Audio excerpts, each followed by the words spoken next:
Hello, good afternoon mga kaprobinsya. Solo tayo ngayon kaya naka-selfie mode, no. Ayan. So, heto yung ayusin natin na bougainvillea. Ayan. Medyo mayabong, no. Ayan, ang gagawin natin dito ay tatanggalan natin ng mga sanga-sanga at saka syempre, magti-trimming tayo na tingnan natin kung paano yung mga i-retain natin ng mga sanga at mga tatanggalin. Okay? Sige, papakita ko sa inyo yung itsura nito. Ayan mga kaprobinsya yung itsura ng aayusin natin na bougainvillea. Di ko na alam kung anong ID nito eh. Medyo malaki na kasi siya nung nakuha ko at yung nagbenta sa akin nun ay hindi rin sinabi kung ano yung ID. Basta ganyan po yung mga dahon no, malalaki. Yan. Tignan nyo yung tip ng dahon sa mga parang lining, no. Parang pink yung kulay. Ngayon, yung brax naman, ganyan plain lang po yung brax niya pero medyo malalaki. May kalakihan po yung brax. Medyo masipag din ito mamulaklak. Kaya lang, mas mayabong po yung mga dahon niya. Yan, kung alam nyo naman po, no, yung ID ng bougainvillea nito ay sana paki-comment sa ating comment section. So, ayan. Tignan natin ng malayuan. Ayan, no, mayabong na mayabong talaga siya. Ayan. So, ayan, ipapakita ko sa inyo yung gagawin natin dito. Bale, mayroon siyang tatlong sanga. Eto. Tapos yan, meron din dito sa banda rito. Ayan. So medyo nahihirapan nga akong pumili kung anong tatanggalin ko dito, no. Pero parang etong kasing part na to ay medyo natabunan na yung sanga doon, kaya yun ang una natin tatanggalin. Tapos itatanim na lang natin siya later on kasi sayang naman. Okay, sige. So ayan, tatanggalin ko, no, yung sanga na to dito. Yan. So dito ang gagawin ko, lalagarin ko na lang siya. Tapos itong pagputulan natin na ito ay siya yung itatanim natin para ma-duplicate natin tong variety nito kasi maganda rin siya yung variety na ito mga kaprobinsya. Ayan. Sige, lagarin natin.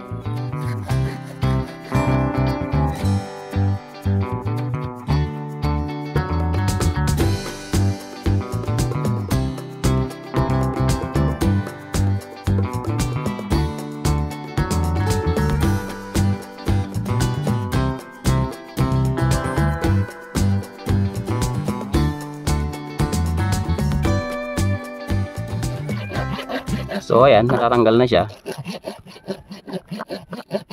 Ayan.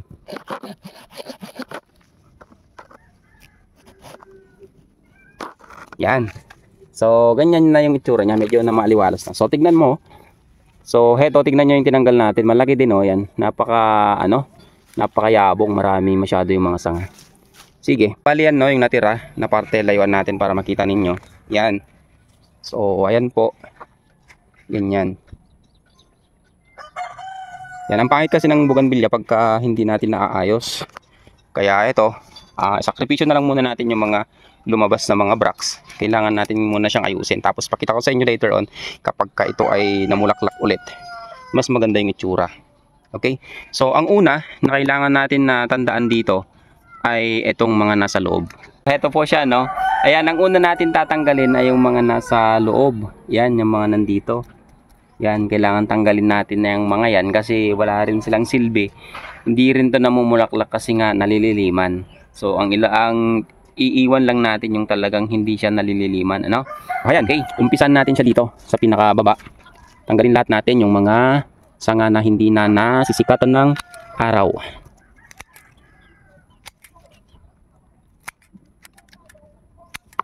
Yun. Ito pwede namang iwan.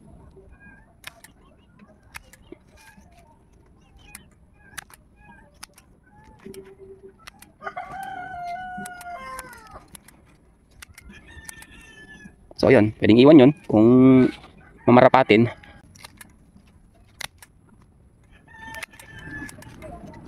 Yan, yung mga malalaki na sanga, pwede natin silang itanim.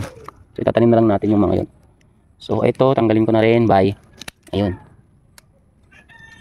So ang naiwan dito sa part na to, yan, medyo ano pa rin, medyo pangit pa rin. Nakapanghinayang lang kasi, kaya lang pangit eh. So siguro tanggalin ko rin itong part na to. Buo na to, natatanggalin natin. Ayan, sige. Yan, wala nang bawian. Tatanggalin na natin yun. So, ayan, ito na lang natira. Yan yung part na to, ito lang yung natira. Tapos dito naman, iwan natin to para naman hindi siya magmukhang kalbo. No? Yan. Tapos, dito naman tayo. Yan, dito bawasan natin yung sa taas.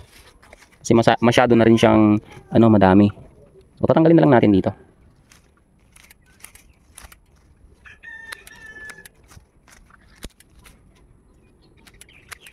Para hindi naman siya makalbo masyado. Sayang din naman.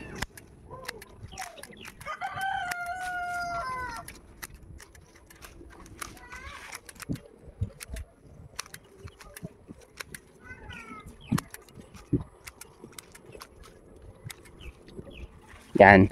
So dito kita na natin yung kailangan tanggalin. Yun, tanggalin natin yung mga nasa loob-loob na.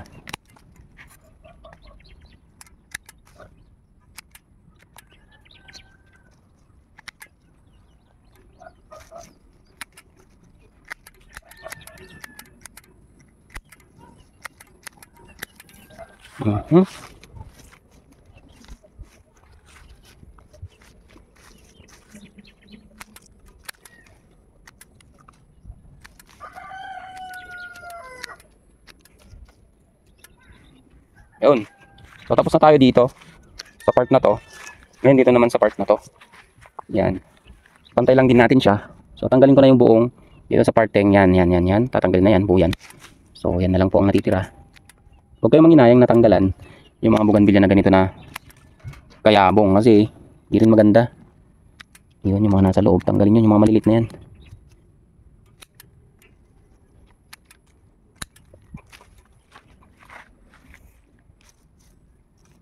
So pati ito tanggalin na natin. Yan, parang wala nang natira no. Pero kapag ito naman ay nawanibago sa yan, parang wala nang natira. Pero pag ito naman ay nakapagbigay ng mga panibagong mga sanga na kung saan talagang ma-maintain natin, kung saan mamumulaklak, yun yung maganda.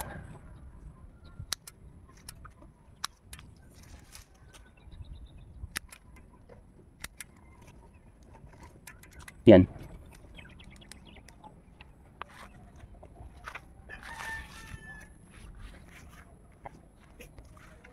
So bali ganyan na yung itsura niya. Eto na siya. Alam nyo, pwede pa itong pagandahin sana. Kaya lang parang ganito na lang muna. Maglalagay na lang tayo ng fertilizer niya.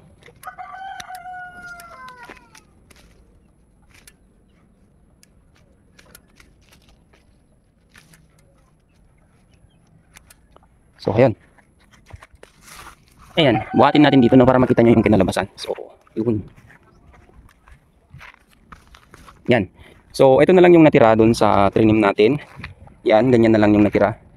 So, for the meantime, ganyan lang muna yan. Siguro, pagka later on, pwede pa tong pagandahin ulit. Pwede pa siyang tanggalan ulit kung ano yung mga pwede pang tanggalin. So, maganda kasi sana ito ay nasa baba lang. Tapos, pati rin yung isa sana dun mas mababa. Pero, makakalbo na siya kasi masyado. Habol natin na mamulaklak muna. Tignan natin pag namulaklak. Tsaka tayo magtatanggal ulit. Ayan po. Yan.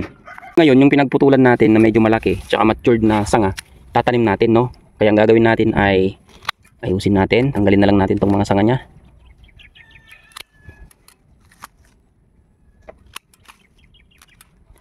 So hanggang dun, kasi medyo malaki na to eh. Madali ding mabuhay kasi itong mga ganitong sanga. Yan, pwede tayong makapagtanim dito ng dalawa. Yun, dito ko siya puputulin. Pansin nyo yan, yung mabuko na yan. Yan yung parang, yan yung, so pansin nyo tong part na to. Yan yung medyo magaspang. Madali kasi makapagpapalabas ng ugat sa mga ganyan. So kapag ka namumutol kayo ng itatanim ninyo na mga sanga, lalong-lalo na itong mga ganito kalaki, magka-candlestick method tayo dito eh. Yan. So dito yung kukunin natin. Yun. Yan, makakakuha tayo ng dalawa dito. Ayan, pwede rin to. Yan, itong part na to. Yan, madaling mabuhay din yung ganyan. So pero hindi ko na siya kukunin, masyado nang marami. Yan, siguro itong part na to, para at least malaki na rin. Kasi sayang malaki na eh. Kasi pag ito'y nabuhay, malaki na rin kasi agad. Kaya kung namumutol kayo ng mga bougainvillea nyo at may malaking sanga, samantalahin nyo na yun yung itatanim. Yan. So, heto, meron tayong dalawa dito, medyo mabuko-buko yan. So, madaling mabuhay yung ganito eh. Yan. So, meron pang isa dito kanina. Ayun. So, ito naman yung isa. Kunin din natin to. Ayan.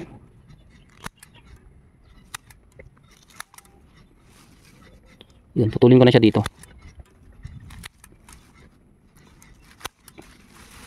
Yun.